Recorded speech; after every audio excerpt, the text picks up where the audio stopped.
Olá, tudo bem? Sejam todos muito bem-vindos a mais um Conversando com Economistas.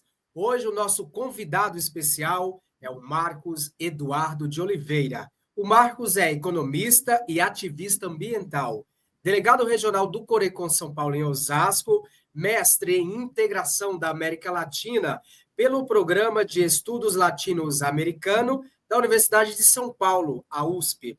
Nos últimos anos, o Marcos ele tem se dedicado a estudar a relação da economia com o meio ambiente. Suas publicações mais recentes, Economia Destrutiva e Civilização em Desajuste com os Limites Planetários. Esse é o nosso convidado de hoje, que terá bastante histórias, que vai te inspirar aí em mais um Conversando com Economistas. Marcos, seja muito bem-vindo, uma satisfação conversar contigo. Obrigado aí por estar com a gente aqui em mais uma edição aqui desse programa especial que é para apresentar os nossos delegados regionais, municipais, adjuntos aí, para você, economista. Obrigado e seja bem-vindo. Muito obrigado pelo convite, Renato.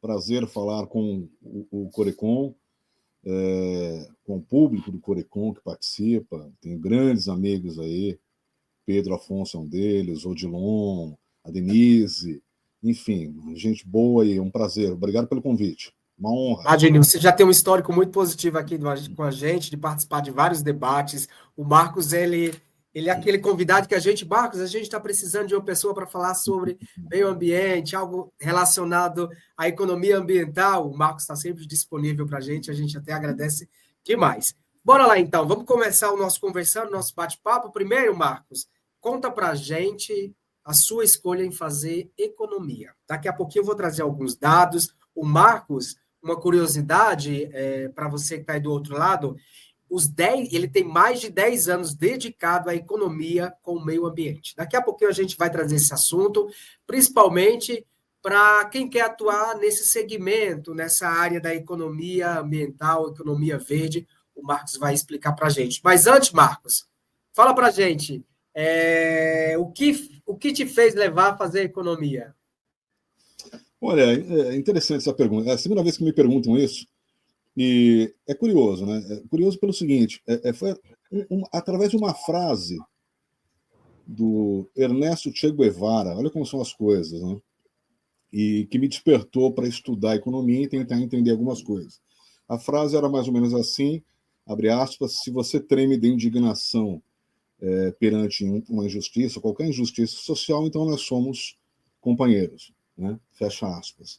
E eu sabia que a economia ela estudava essas peculiaridades, né? O porquê das desigualdades, o porquê da injustiça social. E isso mexeu muito comigo. Então essa frase ela me levou para tentar entender como é que isso funcionava, como é que o sistema inteiro funcionava, e foi a partir dela. Alguns anos depois, já curiosamente, lendo Cristóvão Buarque, né, um dos livros do Cristóvão Buarque, ele fala exatamente assim que o economista tem que ser um apóstolo das transformações sociais, da mudança social, né, lutar por isso, bem na linha, né, do que a Maria da Conceição Tavares fala. Tem um vídeo dela que circula há muito tempo aí na net, salvo engano, é um trechinho de uma entrevista com Roda Viva, em que ela fala que se a economia que não se preocupa, né, com a justiça social, está condenando todo mundo, evidentemente os mais vulneráveis, a morrer na miséria, condenando todo mundo à miséria. Então, Renato, essa preocupação com a justiça social, tentar entender por que o acúmulo de riqueza nem sempre produz a derrubada da pobreza, tentar entender por que as desigualdades sociais elas permeiam, elas delimitam situações. Isso acho que é o fundamental da economia. Foi isso que me levou, então, né, através dessa frase que eu te falei do Che Guevara, a entender economia, entender o nosso sistema em si, aquilo que o Dimar Baixa sempre falava, né, da Belíndia, né? Você tem dois países dentro de um só, um extremo rico, né, dinâmico, próspero, mas um outro que é carente, que é sensível, que tem vulnerabilidades. E isso eu acho que é fundamental. E a economia, eu sempre digo isso, né, durante o período que eu lecionei, foram 20 anos, a gente precisa entender isso, né? Primeiro tentar não perder de vista que a economia é filha da filosofia, né? Ela vem da filosofia. Smith foi professor de filosofia social, enfim, e, e isso tem tudo a ver, né? Entender ética, entender moral e entender o funcionamento da economia nisso. Então, para responder de vez a tua pergunta, foi através dessa frase, mas para tentar entender por que tem desigualdade social no mundo, injustiça social, por que tem desequilíbrio social, por que você tem topo e base e as coisas não se ajustam, não se equilibram, né? Não se chega numa equidade social. Olha, as inspirações foram as melhores, né? Chico Buarque, né? A Não, Conceição Cristóvão Buarque. Cristóvão. Desculpa, Cristóvão Buarque, a Conceição Tavares. A Conceição, eu acho que é uma unanimidade dentro do mundo econômico, né? Muita Você já gente viu tem esse vídeo que eu te falei dela? É muito já, bacana. É já, uma a entrevista inteira, né? Aliás, vale a pena. É do Roda Viva, isso tem alguns anos, mas é muito, né? A forma incisiva como ela fala é interessante.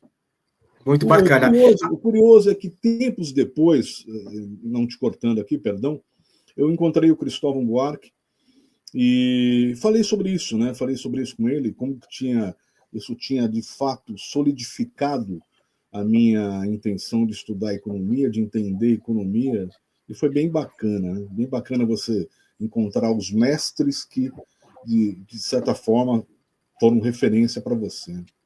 Não, isso é bem bacana mesmo. Agora, Marcos, conta um pouquinho para a gente aí, após a gente conhecer um pouquinho dessa sua história, de como você fez, de como você chegou à economia, o que te inspirou aí com essas pessoas aí incríveis que você comentou aí para a gente. Você é um ativista ambiental, né? Um economista, ativista ambiental. E você tem dedicado os seus últimos tempos aí a falar sobre esse assunto.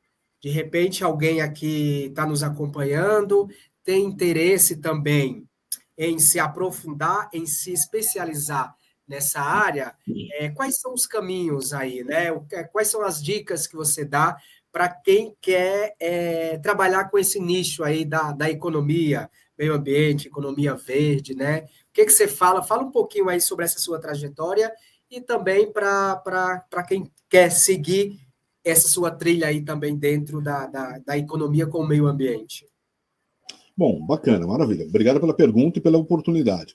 É, essa história era interessante também pelo seguinte, e aí eu tenho uma visão em cima disso que me levou para tentar entender, né, toda essa conexão, a relação da economia com o meio ambiente e vice-versa. E em cima da preocupação ambiental mundial que nasce, Renato, lá dos anos 60, né, basicamente a partir dos impactos ambientais produzidos pelo crescimento econômico, né? Depois, já nos anos 70, no início dos anos 70, o Clube de Roma ele patrocina um relatório muito interessante chamado Os Limites do Crescimento Econômico, também conhecido como relatório Meadows. E esse relatório ele é fundante para a gente entender algumas coisas, porque depois você vai ter a origem da economia ecológica, a origem da economia ambiental, alguns anos depois, o termo economia verde, mas tudo começa, então, grosso modo, ali nos anos 70, 72, quando o Clube de Roma financia, né, esse estudo liderado por pesquisadores do MIT, e esse limite do crescimento econômico, então, resumindo a história, dizia o seguinte: se a população humana crescer bastante, se a economia global crescer bastante, né, você colapsa o meio ecológico, porque não tem condições de atender a forte demanda, né, humana que está em cima disso. Mas por que não tem condições? Porque o sistema ecológico, porque o meio ecológico é limitado. Então, em cima disso, nasce uma crítica à economia convencional. Por quê? Porque a economia convencional sempre olhou para a natureza e viu ali o reino da abundância, como se tivesse tudo na natureza disponível o tempo inteiro para que a gente pudesse ir lá e extrair tudo o que bem quiséssemos. E não é assim, né? Então, a economia convencional, a economia moderna, olha para a natureza e enxerga ali um grande almoxarifado, né? Um grande baú inesgotável de recursos. Os recursos são finitos. E nós, sociedade humana, olhamos para a economia e fomos doutrinados a isso, a olhar para a economia como o último refúgio para alcançar prosperidade via consumo, né? Nós somos muito tarimbados, eu diria, para olhar para o progresso e para a prosperidade. Todo mundo quer progresso, todo mundo quer prosperidade. Isso é ótimo, né? É um desejo lídimo. Mas nós fomos tarimbados a olhar para isso através do consumo. Então, consumindo cada vez mais, tendo acesso a bens, eu vou ser feliz, eu vou ser próspero, eu vou ter progresso. Essa é a ideia da modernidade, né? Que me incomoda bastante, incomoda muita gente, né? O Ailton Krenak diz que nós somos viciados em modernidade. Então, esse estilo de pensar o mundo, Renato, ele ao longo do tempo, ele tem procurado encontrar caminhos aí para criticar o modelo que aí está. Então, a economia ecológica, ela nasce em cima dessa crítica, para dizer o seguinte, olha, a ecologia ela é limitada, o meio ambiente é limitado, se nós não tomarmos cuidado, nós vamos colapsar. Colapsar por quê? Porque a pressão em cima dos ecossistemas para atender esse modelo convencional, que está aumentando de produção, que quer aumentar consumo, que quer descartar as coisas muito rápidas, ele vai se esgotar. Então, nós estamos esgotando o todo chamado meio ambiente. Isso é perigoso, por quê? Porque nós estamos afetando o suporte da vida. A natureza, o meio ambiente, é o suporte vital da vida humana, da vida não humana. O sistema vida só prospera porque tem sistema ecológico para garantir isso. Então, todas as fontes da natureza, né, os sinais vitais da natureza, digamos assim, hoje, né, para te dar um dado bem real, dos 31 sinais vitais da natureza, 15 deles estão perto do esgotamento. Então, estou falando de emissões de gases de efeito estufa, estou falando de queda de geleira, estou falando de nível do aumento do mar, estou falando de desmatamento, de poluição do ar, de poluição dos solos, né? Poluir os solos, você está afetando o sistema alimentar.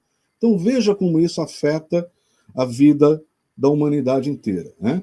Mudanças climáticas, que, aliás, o termo nem mudanças, mas nós já estamos aceitando, né? Não é mudança climática, né? É colapso climático. E mudança da ideia de que ainda a coisa está acontecendo, né? Pode demorar. Não, nós já estamos dentro de um colapso climático, aquecimento global, batendo recordes, temperaturas altas, batendo recordes, secas, inundações, eventos extremos e esgotamento disso tudo. Tudo por quê, Renato? Tudo para atender esse paradigma atual que nos trouxe até aqui, que você sabe bem, é um paradigma da dominação de tudo e de todas as coisas, paradigma da acumulação, paradigma que diz que se nós não crescermos, nós não vamos avançar. Crescimento, todo mundo entende a importância do crescimento econômico, não se nega isso, mas o crescimento tem limites, porque nós estamos dentro de um sistema ecológico que também tem limites para atender esse crescimento. Então, é essa crítica que nós, da economia ecológica, eu me permito incluir nesse campo, nós fazemos, né? Tem que tomar cuidado com o que nós estamos fazendo, com o tipo de paradigma que nós estamos defendendo, que nós estamos sendo doutrinados, porque nós estamos dentro de algo maior, chamado meio ambiente, e que se esgotarmos esse algo maior, nós estamos esgotando o suporte da vida no planeta Terra. É essa a questão.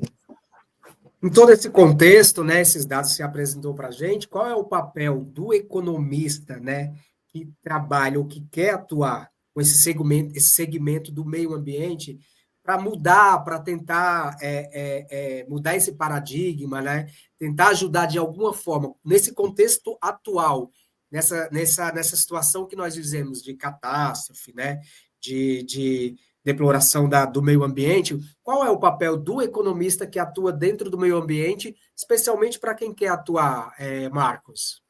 Boa pergunta também. Tem muita coisa para fazer, né? Tem muita coisa para analisar, para pensar, para trabalhar. E eu acho que o primeiro papel do economista relacionado às causas ambientais é entender que o paradigma atual está errado. Né? Eu quero bater nisso, quero insistir com isso, porque se nós não entendemos que o paradigma atual está errado e continuarmos dentro desse paradigma, as coisas não funcionam. É basicamente o que o termo economia verde, aí tem que tomar um cuidado com isso, porque economia verde, às vezes, a gente pensa que é uma coisa, mas na verdade ela está levando a outro. Né? Vou tentar Pode ser mais explicar um didático. pouquinho? Não, sim, sim. Economia verde é o seguinte, é uma coisa que nasce, o termo, né? E por trás disso as noções. Nasce nos meados dos anos 80, basicamente ali em 87, através de um outro relatório, que era o relatório Brundtland, e que diz o seguinte, né? Olha, chegamos num ponto ecologicamente insustentável, mas temos que tomar cuidado com isso e tentar adequar o nosso consumo dentro da capacidade de suporte do planeta. Só que a economia verde, né, ainda preconiza a ideia de que é possível crescer de forma sustentável. Então veja o que eu estou falando. O que para mim e para o pessoal da economia ecológica é algo impossível. Não existe crescimento sustentável. Se eu estou crescendo dentro de um sistema que é fechado e que tem recursos esgotáveis, eu não consigo tornar isso sustentável. Né? É paradoxal essas duas coisas. Então, o pessoal da economia verde, o pessoal que defendeu essa ideia, chama muita atenção para isso. A economia verde seria uma roupa nova dentro de um corpo velho. A roupa nova é o discurso que tem que buscar sustentabilidade, é claro, mas dentro de um corpo velho chamado sistema econômico atual, que se você falar em crescimento sustentável dentro desse sistema, você está incentivando o crescimento, que é um crescimento que degrada, que devasta e que dilapida os recursos da natureza. Por isso que tem que tomar cuidado com essas coisas. Tem gente que não gosta, que acha que é o contrário, não. Né? Então, a economia ecológica, ela refuta essa ideia da economia verde, porque o pessoal que está pensando a economia verde através do relatório Brundtland lá, né, chamar de sustentável, é algo que não se encaixa. E aí, Renato, você vai me permitir fazer uma outra explicação Por bem favor. rápida aqui? Crescimento e desenvolvimento, né? São duas coisas diferentes. Né? Crescimento da economia é tornar a economia maior, é aumentar o PIB e, vamos lá, tornar a economia maior. Desenvolvimento da economia é tornar a economia melhor. E é possível você tornar a economia melhor sem depender do crescimento físico, do crescimento material. É essa a chave, é essa a virada de chave que a gente tem que ter. Né? A ideia de que eu posso prosperar sem crescimento. Né? O Tim Jackson fala isso bastante. Né? A ideia de prosperity without growth. Eu posso prosperar numa economia sem necessariamente crescer. Por quê? Enquanto o crescimento eu estou expandindo, eu estou aumentando, eu estou tornando algo maior, né? O desenvolvimento eu estou tornando algo melhor. E o que é melhor para a sociedade quando a gente pensa no global, no todo? É pensar no crescimento, na ideologia das quantidades, ou pensar na melhora da sociedade, né? Na qualificação da sociedade.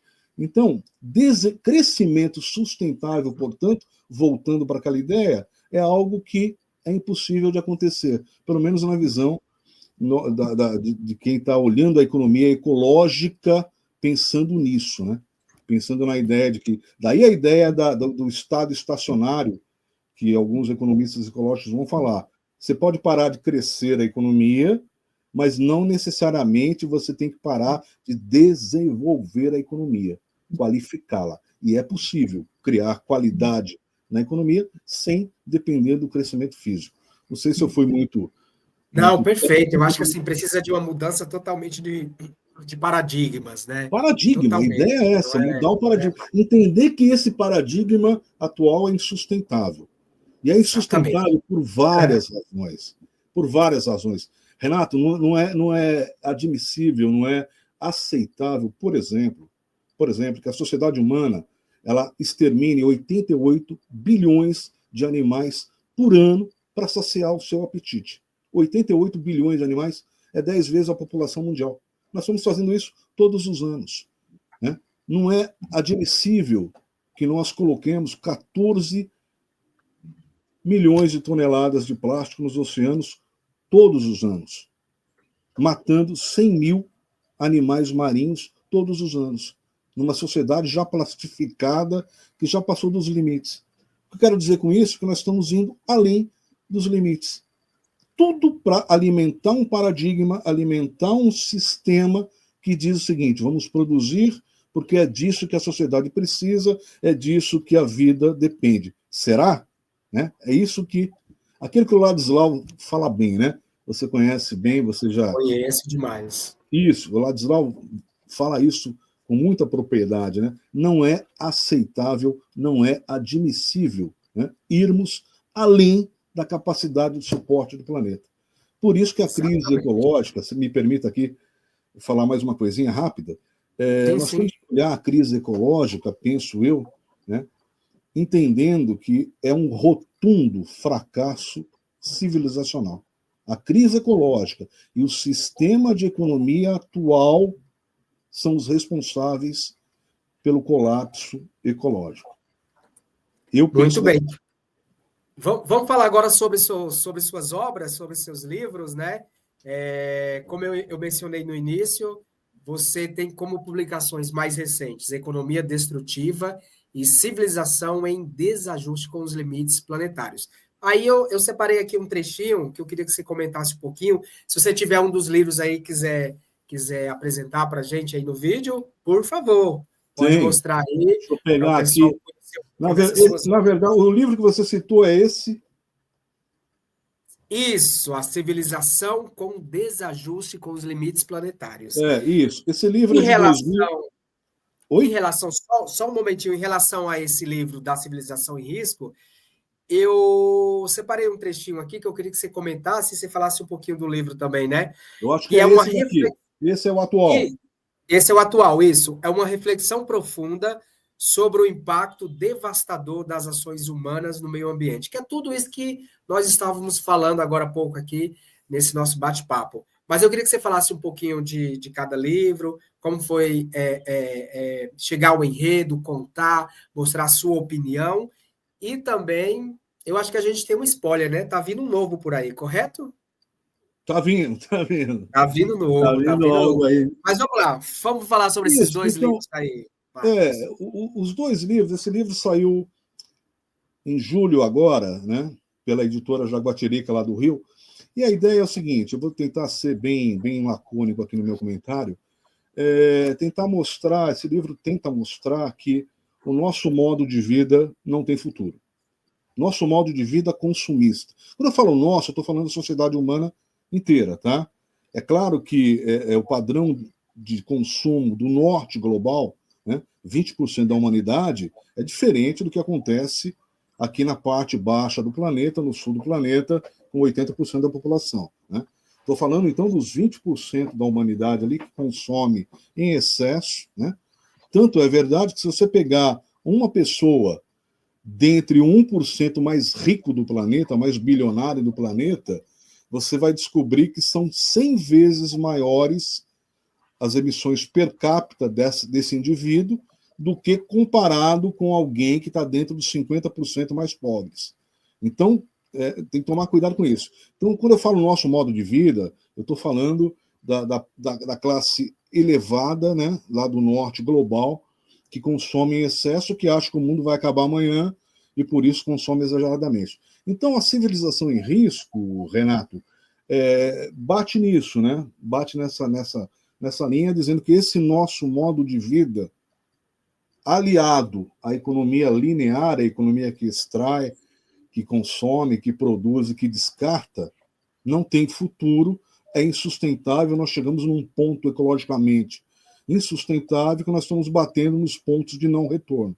Os pontos de não retorno são os pontos em que você devasta e não tem mais condições de recuperar isso, né? Nós não estamos dando nem tempo da natureza se regenerar. Olha como é que isso está. Estou falando de esgotamento dos solos, estou falando de queda de geleiras, estou falando da perda abusiva de biodiversidade, né? Estou falando de dados que o pessoal, os cientistas da Terra estudam, né? Se você pegar, por exemplo, de 1950 até 2000, foram destruídas mais florestas do que em toda a história da humanidade. Uma coisa absurda. Se você pegar os últimos 52 anos, nós já eliminamos quase 60% de biodiversidade, né? Há uma projeção assustadora que até 2100 nós vamos aumentar isso para 70%, eliminando fontes de vida, né? Suportes da vida.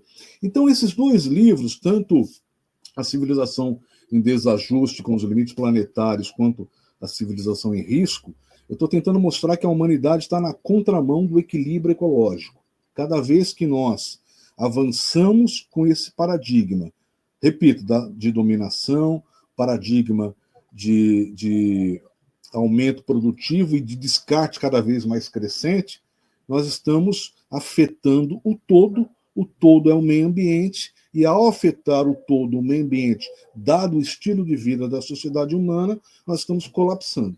Por isso que quero retomar aqui a frase do Alberto Acosta, que é um economista equatoriano. Ele diz o seguinte: gente, não é mais mudança climática, é colapso climático, porque nós já avançamos bastante além dos limites e agora nós vamos pagar o preço por isso. Então, esses dois livros, eles trabalham nessa sequência, e o que está vindo aí também é uma continuação disso. Muito bom. Pode mostrar novamente os dois? De repente alguém quer ver, claro, curioso. com prazer.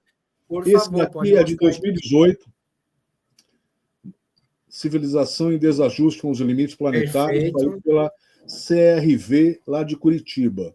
E esse é o recente, A Civilização em Risco, a Humanidade na Contramão do Equilíbrio Ecológico. Todos estão disponíveis, né, para compra, né? Se alguém se interessar. Sim. Perfeito. Estão disponíveis. Marcos, a gente está quase chegando ao finalzinho aqui do nosso bate-papo. A gente teria agora está ficando bom o bate-papo. Então, a gente teria muito assunto para ficar 1 hora, 2 horas tranquilamente aqui. Mas eu queria que você falasse agora um pouquinho, você é nosso novo delegado aí regional na região de Osasco, né? Eu queria que você falasse das suas expectativas, né? E nos representar aí nessa região muito importante aqui do nosso estado, aqui de São Paulo, enfim. E quais são as suas expectativas? O que você pode ajudar aí, representando os economistas? E, por fim, para a gente finalizar, eu queria que você deixasse um recado final aí para os futuros economistas, para os jovens economistas aí, principalmente para aquele que quer atuar aí nessa parte ecológica, do meio ambiente. Tá ok. Primeira parte, é um prazer ajudar o Corecon, né? Agradeço o convite que me foi feito para se tornar delegado regional aqui em Osasco, né? E acho muito importante essa possibilidade de trazer o Corecon, aproximar o Corecon da sociedade civil, do corpo empresarial, né? Das elites pensantes da região. Isso é muito importante. Repensar novos caminhos, né? Fundamental isso. Agradeço o convite e espero, né, poder honrar a confiança que me foi dada. Importante demais, repito, trazer o Corecon para isso, né? Colocar o Corecon, as funções do Corecon, participar de grupos de trabalho em que o Corecon esteja envolvido e aproximar, acho que aproximar basicamente a sociedade empresarial, sociedade civil do Conselho de Economia. Muito importante isso. A segunda, o Conselho... Deixar um recado final, para a gente finalizar, eu quero final. que você deixe um recado final, uma mensagem aí para os jovens economistas, né? Para quem está iniciando agora a carreira na área, que não sabe ainda qual direcionamento tomar, e para quem já está um tempinho e quer trabalhar com essa área ecológica de meio ambiente. Qual é o recado final que você deixa para a gente finalizar? Olha, recado, eu penso da seguinte maneira, Renato, vou deixar um recado aqui, que para ser um economista sério, para ser um economista sério mesmo, na acepção do termo, tem que ler muito história, muito filosofia, literatura, teologia e, claro, ecologia, né? Eu não consigo imaginar um economista sério, de formação séria, que não tenha lido Santo Agostinho, por exemplo, que não tenha lido Tomás de Aquino. Por que eu estou falando isso? Porque moral é uma coisa que ela permeia tudo, né? E esses ensinamentos nos ajudam para tudo, não só para a economia, para a vida, né? Nos ajudam para a vida. E, basicamente, dentro da área que eu atuo, dentro da área que eu tenho prazer em pensar um novo mundo, né? Pensar as coisas mundanas, ler muito ecologia, os teóricos da ecologia, né? De Darwin a Ernest Haeckel, de Alexander von Humboldt a Nicolas Georgescu-Roegen. Embora esse não seja ecologista, né? Era matemático, mas é a cabeça fundante da economia ecológica. Mas entender isso. Por quê? Porque nós precisamos, esse seria o recado então, reorientar o nosso olhar, reorientar a maneira como enxergamos o mundo, reorientar o nosso olhar antropocêntrico para o que está aí fora. Porque tudo isso só vai encontrar um termo comum quando nós entendermos que dependemos um dos outros e que não dá para fazer nada sozinho, que a vida é coletiva e que tem que ter muita moral, muita ética permeando essas ações. Caso contrário, a conta está perdida, Renato. Perfeitamente. Olha, muitíssimo obrigado, viu, Marcos? Aí eu acho que não foi um bate-papo ou entrevista, eu acho que foi uma aula hoje aqui de mais ou menos cerca de 40 minutos aí, com muitos conceitos, muitas histórias, compartilhamento de ideias, né? É uma aula de incentivo, né? A pensar e olhar mais para o meio ambiente, né? Olhar mais para o que está à nossa volta, o que está acontecendo com o planeta e com o mundo. Então, assim, agradeço imensamente aí por a sua participação, né? Você ter aí nos doado um pouquinho do seu tempo para falar aqui com o nosso público, com os economistas que acompanham o nosso Conversando. Foi muito bacana. Obrigado mesmo. Eu que agradeço. Muito obrigado pelo convite. Em breve estaremos aí presencialmente para dar um abraço em todos aí. Muito obrigado. Boa Páscoa a todos. A gente te aguarda, hein? Muito bem, finalizando com mais essa conversa aqui do Conversando com Economistas, nosso bate-papo de hoje foi com Marcos Eduardo de Oliveira, que é o nosso delegado regional lá na região de Osasco, é economista e ativista ambiental. Espero que você tenha gostado. A gente se encontra numa próxima edição do Conversando com Economistas. Um forte abraço e até o próximo programa. Tchau, tchau.